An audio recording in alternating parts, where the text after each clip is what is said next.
성공 매매를 위한 최고의 선택 원스 초이스입니다.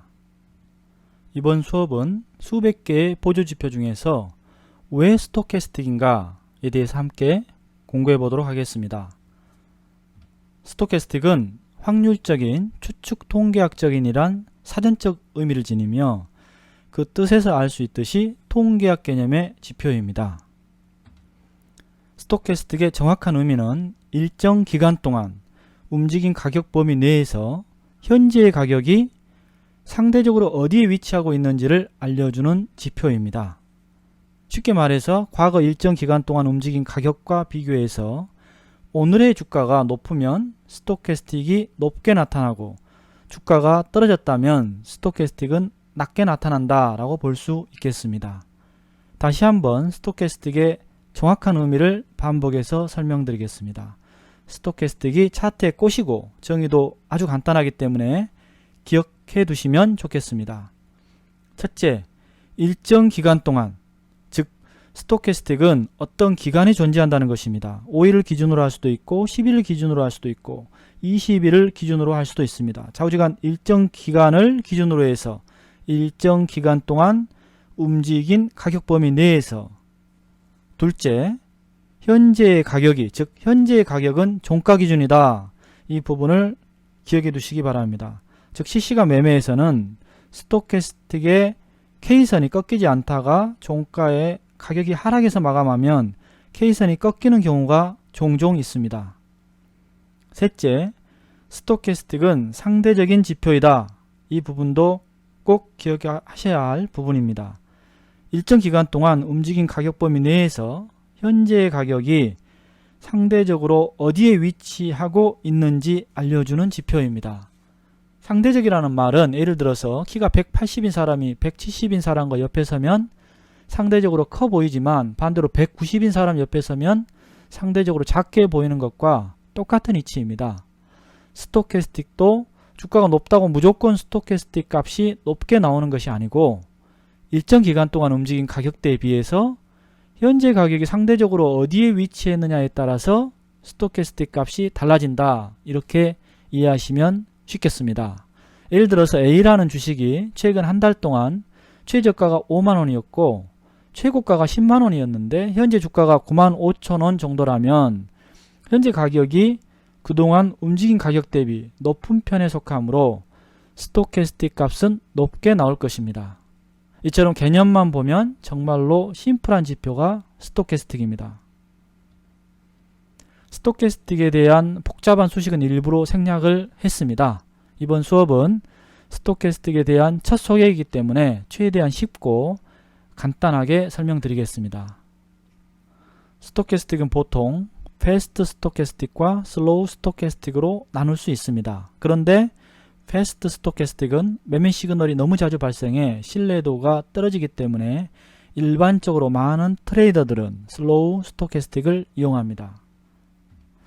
또한 스토캐스틱은 두 개의 선, 즉 K선과 D선으로 이루어져 있는데 가격의 흐름에 조금 더 민감하게 빨리 반응해서 움직이는 것이 K선이고 더 느리게 움직이는 것이 D선이다. 이렇게 쉽게 이해하시면 되겠습니다. 스토캐스틱은 인기가 많은 만큼 별명도 아주 많습니다. 스토캐스틱을 어떤 이는 마법의 지표라고도 부르고 어떤 이는 월가에서 주로 사용하는 실전용 지표다 라는 말도 합니다. 실제로 실전에서 프로들이 가장 많이 활용하는 보조지표가 스토캐스틱입니다. 그런데 원스초이스는 이러한 스토캐스틱을 설명하는 수많은 수식어 중에서 가장 중요한 수식어 하나를 강조해서 설명드리고 싶습니다. 그것은 바로 스토캐스틱은 보조지표다 라는 사실입니다. 보조라는 사전적 의미는 주가 되는 것을 거들거나 도움이라는 뜻입니다. 이런 어감에서 알 수 있듯이 보조지표란 주지표인 가격의 변화를 통해서 현재 주가의 강도와 방향성을 확인해 볼 수 있는 지표다 라고 정의해 볼 수 있겠습니다. 즉 주지표를 보호해주는 역할을 하며 더 나아가 매매에 대한 중요한 의사결정을 하는데 도움을 주는 역할을 한다. 이렇게 이해하시면 되겠습니다. 스토캐스틱이 보조지표다. 다 아는 사실을 왜 다시 한번 강조하냐면 스토캐스틱은 가장 잘 만들어진 지표 중에 하나이지만 주 지표인 가격의 흐름을 무시하고 스토캐스틱 파동만 의지해서 매매해서는 안 된다. 반드시 가격의 흐름인 캔들 파동과 함께 같이 봐야 한다라는 점을 강조하고 싶어서입니다. 앞선 수업에서 차트를 볼 때 반드시 같이 봐야 할 가장 중요한 세 가지를 공부해 봤는데요. 기억나시나요? 그렇죠. 반드시 주 지표인 가격의 흐름, 즉 캔들 차트의 흐름과 거래량과 스토캐스틱 파동의 흐름을 같이 봐야 된다는 부분 꼭 기억해 두시기 바랍니다. 네, 그러면 수백 개가 넘는 보조지표 중에서 왜 스토캐스틱인가에 대해서 살펴보도록 하겠습니다. 첫째, 파동의 흐름과 대소 파동의 중첩을 한눈에 바로 파악할 수 있는 가장 효과적인 지표가 스토캐스틱입니다. 대소 파동의 중첩을 파악하는데 스토캐스틱보다 더 효과적인 지표는 거의 없습니다. 둘째, 캔들 파동에서 파악하지 못하는 전환에너지의 흐름을 명확하게 나타내주는 지표이기 때문입니다. 전환에너지의 흐름 또한 스토캐스틱이 쪽집게처럼 정말로 잘 잡아낸다, 이렇게 이해하시면 되겠습니다. 그러나 수백 개가 넘는 보조지표 가운데 가장 많은 사람들이 이용하고 있는 지표 중에 하나이지만 스토캐스틱을 정확하고 깊이 있게 활용하는 사람은 극히 드문 것이 현실입니다. 왜냐하면 일단 보조지표의 수가 너무 많습니다. 따라서 그 많은 보조지표 중에서 어떤 것을 하나를 선택하기도 힘들지만 하나를 만약에 선택한다고 하더라도 그렇게 선택한 하나의 보조지표를 정확하고 깊이 있게 활용하기는 정말로 어렵다라는 부분입니다. 즉 하나의 보조지표를 선택해서 수십 년을 연구하는 것이 현실적으로는 결코 쉽지 않다라는 것입니다. 제가 어떤 근거로 스토캐스틱을 정확하고 깊이 있게 활용하는 사람은 극히 드물다 라고 말씀을 드렸냐면요, 예를 들어서 스토캐스틱의 가장 큰 장점이 대소파동의 중첩을 한눈에 파악할 수 있는 지표이다 라는 것인데, 스토캐스틱을 통해 대소파동의 중첩을 한눈에 파악하려면 스토캐스틱 한 개를 띄워놓고 보면 아무런 의미가 없고 스토캐스틱 여러 개를 한꺼번에 띄워놓고 봐야 대소파동의 중첩이 보입니다. 그런데 그렇게 보시는 분이 정말로 많지 않다는 것입니다. 즉 스토캐스틱의 최대의 장점을 살리지 못하고 있다. 이 부분에 대한 것은 뒷수업에서 좀 더 자세하게 다루겠습니다. 여러분이 원스 초이스를 만나고 필요한 것만 정확하게 콕 집어서 설명해 드리는 원스 초이스와 함께 스토캐스틱을 공부할 수 있다는 것은 10년 이상의 시간을 버는 것이다 라는 말씀을 드립니다. 스토캐스틱 차트만 20년 넘게 연구해온 경험이 있는 원스 초이스는 그런 의미에서 이 수업을 듣고 있는 여러분은 최고의 행운하다 라고 자신있게 말씀드리고 싶습니다. 스토캐스틱 파동을 자유자재로 정확하게 보는 것이 차트 공부의 핵심이다. 이 부분을 꼭 기억해 두시기 바랍니다. 그럼 원스 초이스는 가장 중요한 지표인 스토캐스틱을 정확하고 깊이 있게 알 수 있도록 앞으로 여러분에게 기초부터 차근차근 자세하게 안내해 드리도록 하겠습니다. 네, 그럼 차트로 10억 벌기 프로젝트 전체 시황을 먼저 말씀드리겠습니다. 현재 코스피 200 지수 선물 월봉에서 하락 전환형 확장 파동이 발생한 상태이고요. 기준 저점이 계속 깨지면서 337.10을 기준으로 여기죠. 약간 반등한 상태입니다. 쉽게 말씀드리면 큰 파동은 명확하게 하락 방향이다, 이렇게 이해하시면 좋겠습니다. 지난번에 월봉과 일봉을 보여드렸는데요. 반등다운 반등을 하려면 일단은 파동이 상승 확장 파동 형태로 한번 커져야 하는데 아직 그런 모습이 보이지 않는다 라는 말씀을 드렸었죠. 오늘은 코스피 200 지수 선물 30분 봉을 한번 살펴보겠습니다. 새롭게 형성된 337.10을 기준으로 해서 약간 반등한 상태이고요. 그러나 상승으로는 흐름이 전환되었다고 보기에는 아직은 많이 약한 그러한 파동의 모습입니다. 지금 고점이 점점 낮아지고 있고 저점은 점점 올라가고 있죠. 그래서 수렴형 파동을 보이고 있습니다.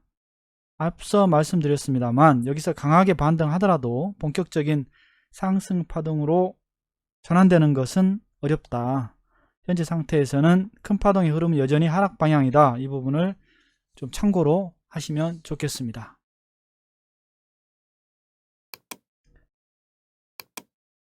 예, 차트로 10억 벌기 프로젝트 원스초이스가 이번 주에 수익 청산한 종목은 버킷스튜디오입니다. 4월 19일 날 3,425원에 첫 매수 진입해서 하락할 때마다 꾸준히 사모아서 평균 단가가 3,000원 아래까지 내려갔었는데요. 5월 23일 날 3,365원까지 가격이 상승해서 약 10% 이상 수익 청산했습니다. 그리고 주가가 다시 하락해서 재매수했습니다. 재매수 목표 가격은 3,420원 혹은 10% 이상 수익 발생 시 청산할 예정입니다. 차트로 10억 벌기 프로젝트 원스초이스가 이번 주에 새롭게 매수한 종목은 카카오입니다. 종목 선정 이유는 캔들 거래량 스토캐스틱 파동 분석을 통해서 선별했고요. 목표 가격은 88,000원 또는 8% 이상 수익이 나올 때 청산하겠습니다. 매매 전략은 기회가 올 때마다 2~3% 간격으로 조금씩 물량을 늘려나갈 예정입니다. 오늘 동시효과에 이따 매매창에서 말씀드리겠습니다만은 동시효과에 매수한 가격이 81,900원입니다. 잠깐 숫자가 잘못 기재되어 있네요. 이제까지 원스초이스가 매수한 종목을 한번 정리해 보겠습니다. 첫 번째로 현대모비스 매수해서 현재 매매 중이고요. 두 번째 LG전자는 9.6% 수익 청산했습니다. 세 번째 HMM도 9.8% 수익 청산한 후에 다시 재매수해서 5.5% 이상 수익 보고 청산했습니다. 다섯 번째 삼성전자는 매수해서 현재 매매 중이고요. CGN도 현재 매매 중입니다. LG 디스플레이도 현재 매매 중이고요. 버킷스튜디오는 10% 이상 수익 청산한 후에 재매수 후에 현재 매매 중입니다. 바이오니아 그리고 남선알미늄 그리고 오늘 새롭게 매수한 카카오도 현재 매매 중에 있습니다. 그럼 매매창으로 이동해 보겠습니다. 카카오가 오늘 아침 동시효과에 81,900원에 매수했고요. 그리고 나머지 종목들도 가격이 내려올 때마다 꾸준하게 사 모으는 그러한 전략으로 진행하고 있습니다. 그러나 전체 시장이 좋지 않기 때문에 반등을 강하게 하면 가장 밑에서 한 종목, 즉 100%라면 한 30% 범위 내에서 적극적으로 팔고 다시 사고를 하고 있습니다. 그래서 평균 단가를 최대한 낮추고 있고요. 앞서 말씀드린 버킷스튜디오 같은 경우는 이날이죠. 4.19 4월 19일 날 매수가 했습니다. 이때 매수가 첫 매수를 했고요. 그리고 쭉 사 모아서 평균 단가가 3,000원 밑으로 갔는데 이날 5월 23일이죠. 3,365원까지 올라서 약 10% 이상 수익 보고 청산했습니다. 그리고 다시 하락했기 때문에 여기 보시면은 평균 단가가 또 다시 3,000원 밑으로 평균 단가를 낮췄죠. 그래서 목표 가격인 3,400원 위에 만약에 반등할 시에 청산할 예정입니다. 그래서 유튜브 첫 방송 때 말씀드렸듯이 원스초이스가 하고 있는 이러한 매매 방법은 어렵지가 않습니다. 보시기에도 아주 쉽게 매매하고 있는데요. 이렇게 하락장에서도 꾸준하게 수익을 낼 수 있는 주식에서 돈을 벌 수 있는 가장 쉬운 방법이다. 이 말씀을 좀 강조해서 드리고 싶습니다. 감사합니다.